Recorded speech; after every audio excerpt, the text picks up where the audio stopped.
What's going on, everybody? Happy Thursday and welcome to Thursday's Thoughts. Hope everybody is doing well on this Thursday. Beautiful evening, everyone. So, what are we talking about today?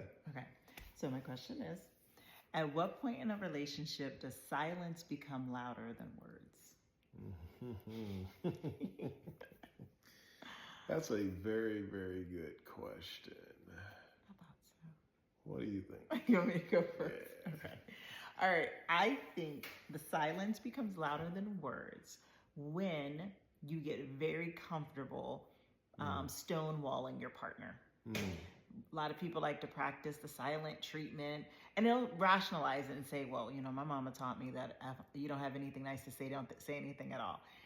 But that turns into stonewalling turns into resentment turns into contentment. And that is just the destruction of a relationship. So the silence should not be used in that manner. Silence is a tool and it's an effective one, but you need to know how to use it. Instead, you need to practice communicating how you're feeling and why you're feeling it, and being patient with you and your partner. And when you feel ready, share that with your partner. But until that time, instead of giving them icing them out, you can say, look, I have a lot I'm thinking about. I'm not ready to discuss it yet, but can we discuss it tomorrow at dinner or Thursday at lunch?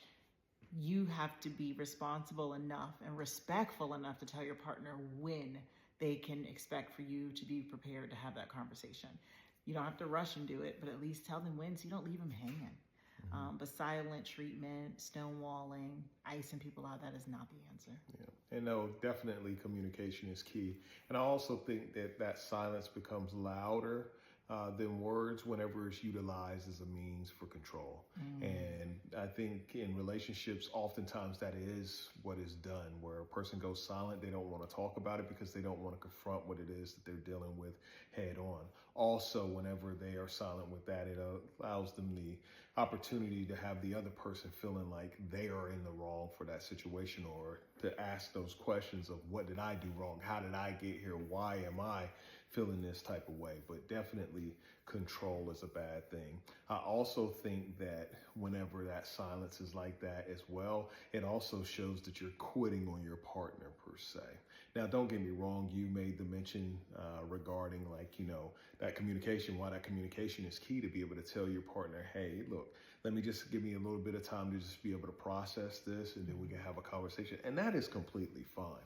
But I think whenever you just give a person a silent treatment and you don't respond to anything that you're saying to you, whether it be via means of text, in-person communication, you're quitting on your partner per se. And that definitely becomes louder than words, because it definitely reflects that you may not care about that person wholeheartedly as much as they care about you. Yeah, I think silence sometimes can be interpreted as disrespect. Absolutely. Right, and respect, is huge. So we say our top 3 components of a healthy relationship are trust, respect, and communication. So that silent treatment is already crushing 2 of those, right? With the respect and the poor communication. And then trust. I mean, trust comes right after that, because I can't trust that you're going to be open and actually talk to me, or I can't trust that you're going to be responsive to me. You might choose to ice me out tonight. It just violates all 3 of them, actually. So very, very deep topic. I mean, we could keep going on this one as well, but we would love to hear what you all think about it. Have a good one, y'all. All right, take care. Bye. Bye.